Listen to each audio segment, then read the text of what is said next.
মূলত শারদোৎসবের প্রাক্কালে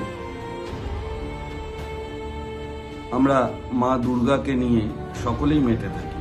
উমা ঘরে আসেন, কিন্তু এই গল্প উমার ঘরে আসার নয়, বরং গৃহত্যাগের।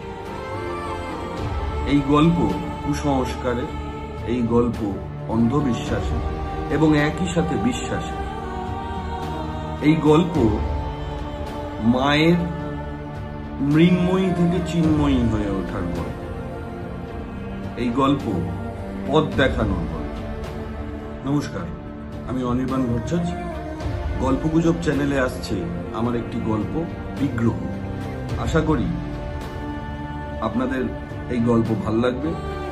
আপনারা গল্প শুনুন, শারদোৎসবের আনন্দে মেতে উঠুন, সুস্থ থাকুন, সাহিত্যে থাকুন, গল্পগুজবের সঙ্গে থাকুন।